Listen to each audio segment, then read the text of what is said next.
Chapter 17, In the Chorus of a Lifetime. A few days after Phoebe and I had seen Mr. Berkway and Mrs. Cadaver whacking away the rhododendron, I walked home with Phoebe after school. She was as crotchety and sullen as a three-legged mule, and I was not quite sure why. She had been asking me why I had not said anything to my father about Mrs. Cadaver and Mr. Berkway, and I told her that I was waiting for the right time. Your father was over there yesterday, Phoebe said. I saw him. He'd better watch out. What would you do if Mr. Cadaver chopped up your father? Would you go live with your mother? It surprised me when she said that, reminding me that I had told Phoebe nothing about my mother. Yes, I suppose I would go live with her. That was impossible, and I knew it. But for some reason, I could not tell Phoebe that, so I lied. Phoebe's mother was sitting at the kitchen table when we walked in. In front of her was a pan of burnt brownies. She blew her nose. Oh, sweetie, she said. You startled me. How was it? How's what? Phoebe said. Why, sweetie, school, of course. How was it? Okay. Just okay, Mrs. Winterbottom suddenly leaned over and kissed Phoebe's cheek. I'm not a baby, you know, Phoebe said, wiping off the kiss. Mrs. Winterbottom stabbed the brownie with a knife. Want one? She asked. They're burned, Phoebe said. Besides, I'm too fat. Oh, sweetie, you're not fat, Mrs. Winterbottom said. I am. No, you're not. I am, Phoebe shouted at her mother. You don't have to bake things for me. I'm too fat, and you don't have to wait here for me to come home. I'm 13 now. Phoebe marched upstairs. Mrs. Winterbottom offered me a brownie, so I sat down at the table. What I started doing was remembering the day before my mother left. I did not know it was to be her last day home. Several times that day, my mother asked me if I wanted to walk up in the fields with her. It was drizzling outside, and I was cleaning out my desk, and I just did not feel like going. Maybe later, I kept saying.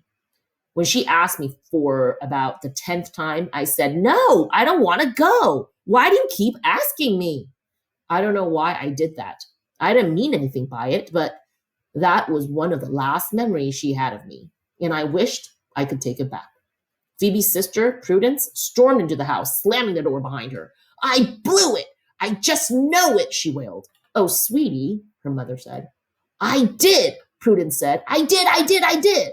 Mrs. Winterbottom, half-heartedly, chipped away at the burned brownies and asked Prudence if she would have another chance at the cheerleading tryouts.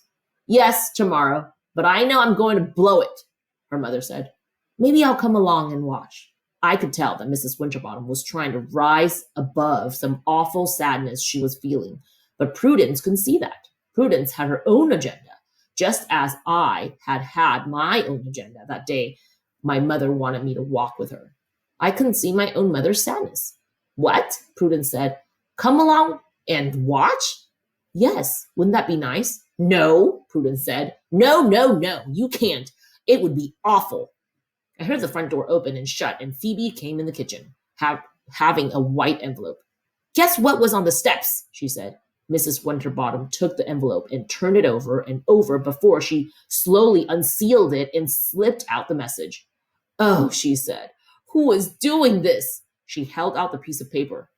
In the course of a lifetime, what doesn't matter?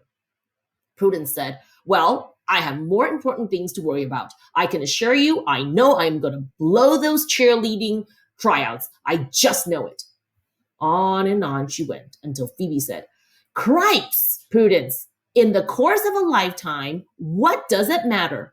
At that moment, it was as if a switch went off in Mrs. Winterbottom's brain. She put her hand to her mouth and stared out the window. She was invisible to Prudence and Phoebe, though.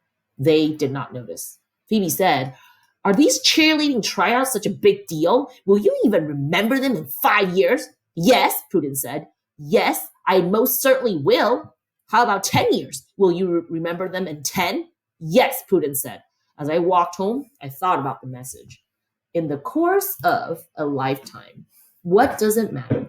I said it over and over. I wonder about the mysterious messenger. And I wondered about all the things in the course of a lifetime that would not matter. I did not think cheerleading tryouts would matter, but I was not sure about yelling at your mother. I was certain, however, that if your mother left, it would be something that mattered in the whole long course of your lifetime.